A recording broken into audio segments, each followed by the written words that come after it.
Bueno, hemos invitado hoy a Pedro Butazzoni, es el codirector de la consultora Droid, y por supuesto estamos en un día crucial, le diría yo, de lo que puede pasar en el Congreso, que puede ser determinante en muchos aspectos. Estamos hablando de que el Congreso está en este momento tratando lo que es el veto del presidente a los proyectos de discapacidad, del Garrahan, el financiamiento universitario. Está en danza el tema de los ATN, del proyecto de los gobernadores, pero esto tiene muchísima lectura política, porque el lunes habló por cadena nacional el presidente, mandó el presupuesto al Congreso, que ya lo había hecho antes, pero después lo retiró. Entonces, no sé si este año vamos a tener un nuevo presupuesto o va a ser una maniobra más o menos parecida de mandar el presupuesto y después retirarlo. Bueno, son todas especulaciones, pero estamos frente a 40 días de campaña electoral hasta el 26 de octubre y de esto quería hablar con Pedro Butazzoni para ver cuánto de todo esto ya es ruido político. Pedro, gracias por venir como siempre. ¿Cómo estás? ¿Cómo estás? Muy bien, ¿Todo bien? ¿Vos? Bien, bien, todo muy bien. Bueno, 40 días vertiginosos tenemos por delante.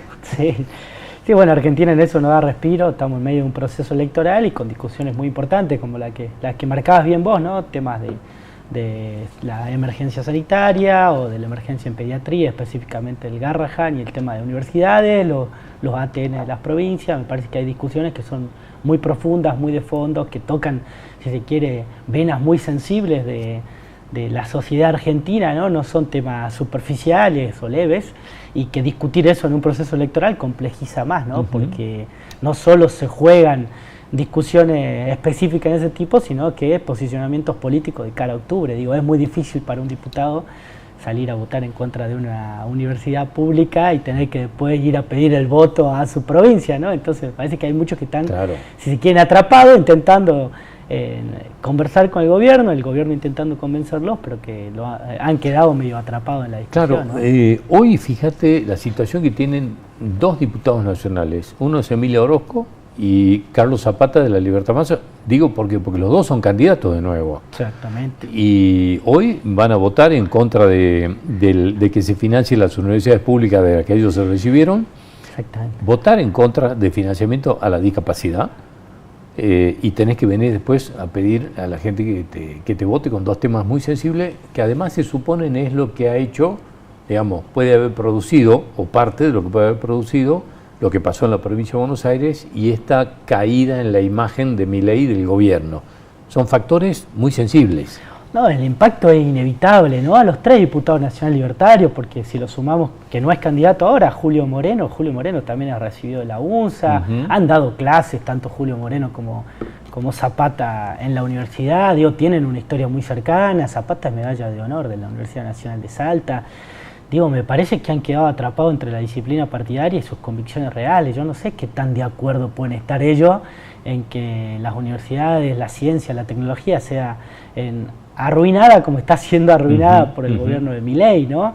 Digo, me parece que después podamos tener otras discusiones de recortes, pero pensar en el desarrollo de un país como Argentina, sin ciencia, sin tecnología, sin educación universitaria, es imposible. Después podemos entrar en los detalles si queremos auditarla más, si queremos auditarla menos, si queremos hacer la oferta educativa más adaptada a los tiempos que corren, si queremos hacerla más eficiente. Podemos discutir un montón de cosas acerca de la universidad, ¿no? Pero me parece que Milei ha puesto la universidad, si queremos universidad pública o no en un clivaje que es difícil, es difícil que la sociedad no se ponga a favor, y los números de muchas encuestas que han medido en estos días así lo demuestran, ¿no? La universidad tiene más de un 90% de respaldo de la sociedad argentina, y eso demuestra creo que un valor, ¿no? El primer impacto que tuvo el gobierno de Milei fue aquella primera marcha por la universidad pública, que me parece que es como se suele decir en política, la primera bala que le entró, y fuerte en aquel momento, que los dejó un tanto paralizados. ¿Te acuerdas de esa marcha multitudinaria? Fue tremenda. Sí. Bueno, estamos de nuevo en la misma situación. No, a ver, es que yo insisto en esto, me parece que el gobierno ahí comete un error. Pasa lo similar a lo del Garrahan, ¿no? Son instituciones, tanto las universidades públicas como hospitales tan prestigiosos como el Garrahan, que están muy metidos en la sociedad, en la fibra más íntima de la sociedad argentina. Digo, ¿qué persona sobre todo clases medias, clases altas, clases medias bajas, que no están en algún momento cruzados por la universidad pública. Es muy raro, digamos, la mayoría de los que somos hoy clase media en Argentina es porque nuestros viejos pudieron posiblemente estudiar en universidad pública. Digo, mi abuelo no era universitario, mis viejos pudieron ser universitarios gracias a la universidad pública, y mi hermano y yo hoy somos universitarios, somos profesionales y podemos tener una calidad de vida mejor. Digo, eso es solo posible porque Argentina tiene un sistema de universidades públicas que ha permitido esta famosa movilidad social ascendente, ¿no? La famosa que los obreros puedan ir a la universidad. Efectivamente fue así en Argentina y ha permitido que hoy muchos seamos clases medias porque nuestros viejos o nuestros abuelos pudieron estudiar en la universidad pública, ¿no? Entonces, ha tocado una fibra y se ha metido con algo que es muy sagrado, si se quiere, para los argentinos. Y lo mismo pasa con el Garrahan, ¿no? Entonces me parece que el costo político es inevitable para Milei, pero también para los diputados que salen a defenderlo, pero no solo a discutir la eficiencia, a discutir el gasto, sino a hacer un ataque directo a todos los actores que componen el sistema universitario, ¿no? Y el sistema científico y tecnológico, a los investigadores, a los docentes, a los rectores. Se meten en términos personales, el gobierno salió como una campaña B por los costados a hablar de los sueldos de los rectores, incluso con noticias falsas. Digo, me parece que cuando jugás tan fuerte es inevitable que el golpe te venga y que pase lo que está pasando con el gobierno de Milei, ¿no? Que tenga un en estas últimas horas, por ejemplo, salieron datos en Salta, creo que son más de 3.000 los chiquitos salteños que pudieron salvar la vida gracias al Garrahan, ¿no? Estamos hablando de 3.000 chicos. Totalmente. Entonces, claro, es una cosa muy sensible. Pero además hay un problema, y aquí voy específicamente a lo tuyo, digamos, que es el análisis si querés, de la comunicación política. Porque vos podés plantear un ajuste, decir, miren, vamos a pasarla mal, que es con lo que ganó Milei, vamos a pasar mal, vamos a hacer un ajuste, porque después salimos. Pero no podés, además, salir a insultar y maltratar a la gente que sufre el ajuste. Es decir, vos podés pedirle que te acompañe en el ajuste para acomodar las cosas y después salir. Pero si además los maltratás, si además los insultás, además de ajustarlo, claro, es imposible. No hay, no sé, empatía, no gobierno la palabra, aguante, aparte, ¿no? en el mundo. No te podés pelear con todo el mundo, y más con sectores que tienen mucho respeto en la sociedad. Los profesores universitarios y los médicos del sistema público tienen mucho respeto. Nosotros podremos ver hospitales que no son los de hace 40 años, ¿no? Digo, el mismo Garrahan o el Hospital de Clínica en Buenos Aires o el San Bernardo, digo, tuvieron sus épocas de gloria. Las décadas del 90 fue deteriorando toda la salud pública argentina, pero cuando vamos al San Bernardo sabemos que tenemos médicos que son de primerísimo nivel, ¿no? Excelentes profesionales que te generan respeto. Cuando te peleas con esa gente, tenés un problema. Yo siempre pongo el ejemplo que un día aquí Antonio Salgado, que es un médico reconocidísimo, me dijo un día, Indio, yo a mi familia le tengo dicho, si me accidento un día, me llevan a San Bernardo. Llevan a San Bernardo, totalmente. Dice alguien de la medicina privada y de persona de mucho prestigio. Es decir, esto viene a corroborar lo que vos decís. No, totalmente. A ver, y está nuestra cultura. Mi nena va a un jardín donde en la puerta del colegio tienen como un tacho gigante para juntar tapitas para el Garrahan. Es decir, que una nena, nosotros llevamos tapitas toda la semana de las botellas que consumimos en mi casa, para que ella lleve tapitas para el Garrahan, sin saber lo que es el Garrahan.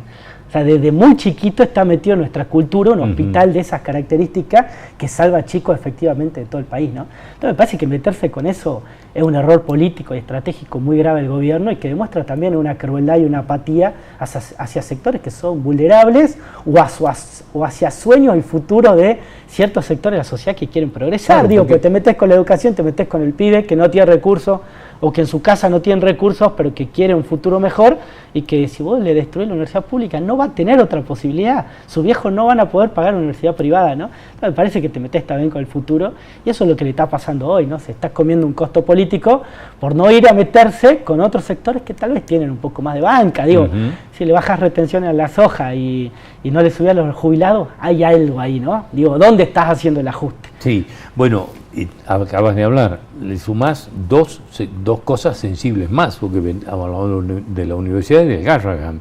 nos olvidamos de jubilados y discapacitados. Jubilados y discapacitados. Seguimos sumándole. Bueno, son los sectores vulnerables, ¿no? Digo, los niños, los jóvenes que quieren un futuro mejor y que todavía no pueden mantenerse con sus propios ingresos y que la universidad tal vez sea la única posibilidad que tienen de aspirar a ese futuro mejor, y que aparte está comprobado. Digo, cualquier chico que pasa por la universidad, sus posibilidades de tener un sueldo mejor, de tener un ingreso mejor, de tener progreso, son totalmente diferentes al que no ha pasado por la universidad.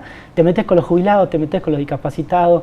Digo, bueno, para pelearse con los débiles, la verdad que son fuertes, pero después cuando hay que ir a enfrentarse con la sociedad rural o con los sectores más ricos de este país, el gobierno agacha la cabeza y le da lo que quiere, ¿no? Entonces me parece que hay una discusión de modelo de país que al gobierno le está afectando, porque Argentina no deja de ser un país con más del 50% de gente bajo la línea de la pobreza, ¿no? Digo, si tenés más del 50% de gente bajo la línea de la pobreza y gobernás para un sector muy chico de la sociedad, y bueno, inevitablemente, tarde o temprano, por más que parte de ese sector haya confiado en este gobierno, te va a volver como un boomerang en contra, ¿no?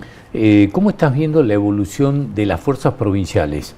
Porque parece que cobran vigor a partir de esto de la ATN, por ejemplo, lo pone en el centro de la escena, ¿no? Un tema como este, es decir, queremos que la plata la manden directamente a la provincia, porque si vos no me vas a hacer las obras, la queremos hacer nosotros. Entonces, digamos, hay como un escenario distinto que no sé si alcanza para romper la polarización o no, pero en definitiva sí cobró un poco de vigor este tema a través de los gobernadores. Y la pregunta es, ¿cuánto, digamos, se puede cumplir de esto de que vienen ganando los oficialismos en las provincias? Digamos, ¿cuánto de esto, digamos, se desnacionaliza y cada oficialismo puede ser un reducto distinto? Cada provincia puede tener elecciones totalmente distintas. Es que va a ser así. Yo creo que Sáenz se dio cuenta, me parece que la vio ya hace un tiempo, ha salido a jugar, en algún momento nosotros lo hablamos, que era la incógnita de, bueno, hasta dónde va a jugar Sáenz, ¿no? ¿Qué decisión política va a tener el gobierno provincial de salir a jugar una elección con todo? Y me parece que la salió a jugar con todo, incluso desde lo personal, él y de su posicionamiento político, ha declarado a favor del Garrahan y de las universidades públicas. De hecho, hace algunas horas, ha comprometido a los intendentes. Estamos por ver el video en el próximo bloque del mensaje de él, sí, justamente. Justamente ha comprometido a los intendentes, digo, se ha declarado a favor de Flavia Rollón, Emiliano Durán en la capital, Franco Hernández en el norte, digo, la mayoría de los intendentes están en campaña y están apoyando a los candidatos del gobierno provincial. Yo miro lo miro con expectativas al frente, ¿no? Creo que tienen mucha potencialidad de crecimiento por la caída del gobierno nacional, de la imagen de Milei, de sus principales dirigentes, por gente que tal vez no tenía una oferta atractiva y no iba a ir a votar y que puede encontrar en estos candidatos alguien que tal vez los represente o un mensaje que diga, bueno, che, esta oferta me gusta un poco más de lo que era la grieta peronismo, libertad avanza. Yo creo que efectivamente van a terciar, creo que pueden tener una buena elección si siguen caminando por esta senda. Porque ¿no? El voto desencantado de Milei, esto que viene cayendo, porque sigue cayendo, ¿no? La imagen tanto del gobierno como de Milei, y esto está arrastrando sus candidatos. Sí. Toda esta caída, digamos, es un voto no kirchnerista, es imposible que vaya al kirchnerismo. Entonces, las opciones que tenía, si no aparecía esto, era quedarse en la casa, no ir a votar. No, entonces, bueno, se le aparece una posibilidad y dice, bueno, en vez de no votar, capaz que esto es. Sí, que ahí pueden encontrar una beta importante. Sí, hay un estudio que yo lo compartí en la red X, que han hecho en la provincia de Buenos Aires, que intentan descifrar cómo se ha movido el voto de la Libertad Avanza de 2023 en estas elecciones de 2025, ¿no? Y ahí se demuestra que el 50% del voto del 2023 de la Libertad Avanza no ha ido a votar en estas elecciones, lo que lo ha compensado el voto Juntos por el Cambio. Un 40% se quedó en la Libertad Avanza, pero un 30% Juntos por el Cambio se dio a otras fuerzas, principalmente a ECOS o a Somos en la provincia de Buenos Aires, lo cual te muestra que el peronismo no retiene, o ese voto que la Libertad Avanza tiene, no se va al peronismo, que el peronismo retiene su propio voto, y que además si encuentran una oferta atractiva en su distrito, pasó en Buenos Aires, en algunos distritos la oferta de Somos o de ECO era atractiva, en otros no, hay potencialidad de robarse ese voto, ¿no? Me parece que los oficialismos provinciales tienen que apuntar a eso, es decir, bueno, al voto deprimido, a ese que en principio no iría a votar porque se ha decepcionado con Milei, tener un mensaje, hablarlo y convocarlo a las elecciones, y después el voto amarillo, a ese que era de Juntos por el Cambio, que era un voto prestado de Milei, que también está decepcionado por el gobierno, principalmente relacionado a los casos de corrupción. Claro, y que no votaría el kirchnerismo. Y que no va a votar el kirchnerismo nunca, también tener un mensaje, ¿no? Y me parece que el gobierno provincial, en Salta particularmente, tiene dos candidatos que pueden hablar ese sector, porque son candidatos bien de centro, incluso un poquito tirados a la derecha, digo, no son candidatos relacionados al peronismo o a ideas peronistas, ¿no? Me parece que tiene ahí un potencial de crecimiento mayor a los otros dos que tienen piso, pero también tienen techo, ¿no? Digo, Fuerza Patria y La Libertad Avanza van a tener buen caudal de votos.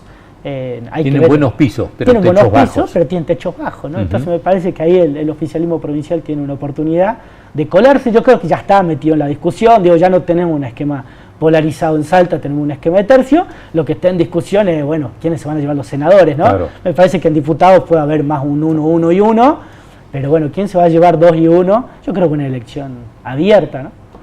Bueno, vamos a ver cómo sigue esto. Pedro, gracias por venir como siempre. No, gracias a vos, Indy, un placer. Un gusto enorme, muchas gracias. Ya volvemos. Enseguida vamos a estar analizando un mensaje, que mencionaba Pedro recién, del gobernador de la provincia, que entra de lleno en esto y habla fundamentalmente del tema del gas Raján. Ya lo van a escuchar, ya volvemos.